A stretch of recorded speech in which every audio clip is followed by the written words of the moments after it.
Hello, I'm Martin Kelly, Senior Editor of Friends Journal, and this month's issue is on climate change. And with me today is Marcia Cleveland. Marcia is on the steering committee of the Interfaith Moral Action on Climate and wrote an article here called Taking Heart, and the subtitle is What Climate Activists Can Learn from the Movement to Abolish Slavery. So thank you, Marcia, for coming on. It's a pleasure. Great. And first off, let's talk about climate as a spiritual issue. You know, there are people who will say, and do say, you know, on our Facebook comments and such, that climate should not be a spiritual issue, and there are others who doubt that climate is an issue. So, how do you see climate and responding to climate change being a spiritual issue? Well, the way I look at it is that essentially all faith traditions believe that the natural world is divine and that we have a responsibility to care for creation. And essentially all faith traditions also have some notion that we should care for the weakest and most vulnerable among us. And climate change, in a very forceful, visible way, calls upon both of those duties of care and stewardship. So I've been involved in this moral aspect of climate change for several years now, so maybe it's hard for me to imagine that anyone could not see the spiritual connection. But it's there everywhere. When you hear Pope Francis talk about poor people and about climate change and about the environment, he clearly makes those two links. We're responsible for caring for others, and we're responsible for caring for creation.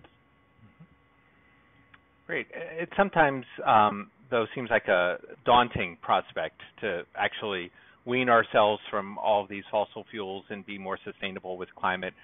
There's tons of money in oil and natural gas, and there are billions of dollars are flowing to politicians, and our whole economy is built on it. The global economy is built on it. It seems somewhat hopeless almost to think that we might get there. But you talk about a similar hopeless situation, slavery, where 80% of the British economy was built on slavery. So, and they somehow were able to move past that. So tell us a little bit about the example of slavery and the slave trade. Well, that was one of the primary reasons I wanted to write this article is, you know, you can point to examples, recent examples like the change in attitudes toward gay marriage to show that we're capable of making radical change in a very short period of time. But what most people say is, oh, that's different. There wasn't really any money involved. So I wanted to go back to the abolition movement because that was an example of where a relatively small group of people initially brought down a system that was a huge part of the British economy. As you referenced, it was 80% of British foreign trade and estimated to be about 30% of the domestic trade. That is, sugar was 30% of the domestic trade. It was huge, and it was an industry that functioned just like the oil industry. The British Navy and Army protected the planters and protected the convoys of sugar going back to Britain. They had lobbyists. They had special laws written. They got favorable tax treatment. It is uncannily familiar. And yet, within a relatively short period of time, about 20 years, the slave trade ended. And then within another 25, slavery itself ended. So the system came down relatively fast. And I think the key to it was that the religious people involved altered the moral landscape. Slavery went from being a tolerated institution, not seen as terrible, to being morally anathema. And I think that in the challenge we face today, we've got good science, we've got good economics, we've got good policy. What's needed, the missing ingredient, the catalyst, if you will, is a change toward the way we treat our creation. So that, as I say, that was one, you know, a lot of the motivation behind writing the article. But I also ask people to try to imagine what the world will be like once we've gotten rid of fossil fuels. The industry just peppers us with stories of doom and gloom about how terrible life will be if we have to give up fossil fuels. But I think that's very unlikely. I just read a news article today that says we now employ more people in solar than we do in coal. So there are more jobs in saving this and growing the solar industry than there are in the coal industry. And there are other benefits. Because the fuel is free, sunshine or wind, everybody's utility bills will be more stable. Businesses are already putting in renewable energy because it's more secure and because of the price stability. So I think that it's very easy to focus on what we lose by ending fossil fuel use. Much harder to envision what I think will be a much more sane and peaceful world after we get off fossil fuels. Sure, and we can see, there's more. I mean, and certainly my neighborhood, there's solar panels popping up all over, just sort of regular working class people putting them up in hybrid cars, or, once, not so long ago were some oddity, rarity, and now they're more common. So there are some shifts. How do you see what our ideas of spirituality and how we see God and how we see the beloved community change if we got sustainable with our climate, with our fossil fuel use, and we're really dealing with climate change? Well, I think that doing that is a key to a more peaceful world.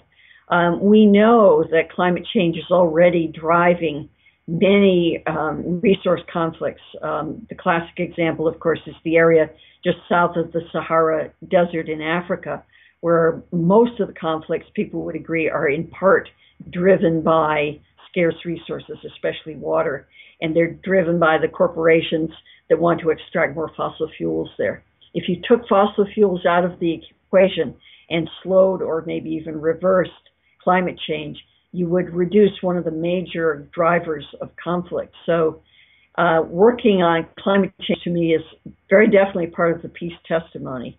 We're removing the occasions for war. Sure. Well, and you saw John Woolman oftentimes talked about slavery being as an act of war, and not just, a justice issue, but as this sort of act of war. And certainly our armies tend to sort of show up in places where there are either oil or pipelines going through. So it is more. So tell us a little bit how the organizing is going with your organization and with other interfaith groups. Well,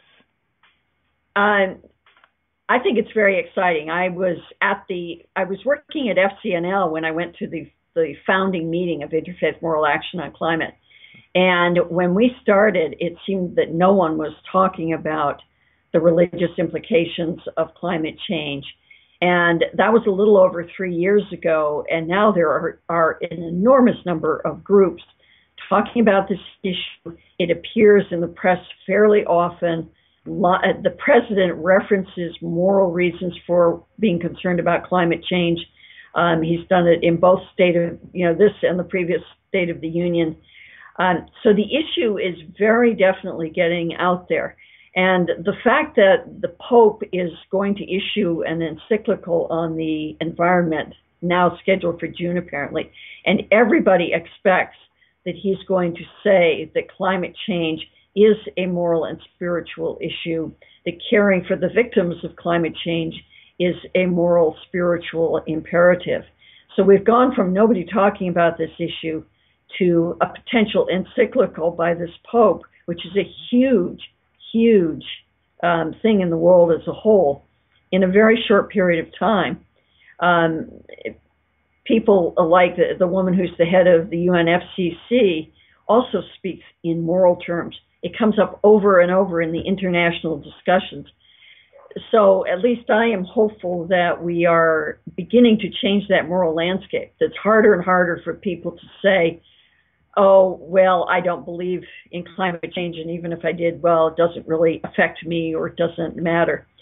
I think one of the things that the moral argument does is there are still going to be people who say they don't believe climate change is happening, or they don't believe that what humans are doing is contributing to it.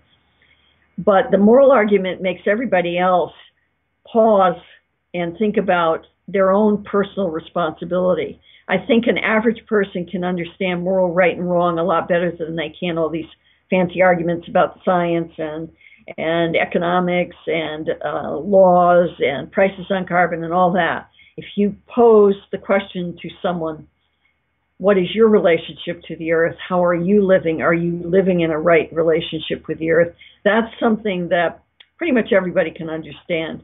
So the only ones who are not, I think, open to being swayed by a moral argument are the ones who say it's not happening at all, which is only about 10% of the United States.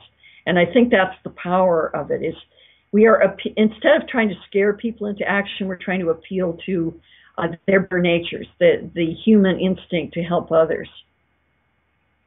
Well, great, wonderful. Well, it does feel like there's a shift, and one element of the shift is French Journal here. Here's the issue on climate change, and there's a whole bunch of great articles, including some of the folks you were mentioning there. And Marcia's article, again, is right here called Taking Heart. So thank you, Marcia, for being with us. And I think that's all the time we have for now. But keep organizing and keep sharing what you're doing. And there's comments people can comment and share more online on FrenchJournal.org and on our Facebook and Twitter accounts. So thank you, Marcia. Well, and thank you to French Journal for devoting a whole issue to this. I'm so excited. I've certainly told everybody I know, everybody in my networks, that you devoted a whole issue to it. That's exactly the kind of attention it needs. Thank you.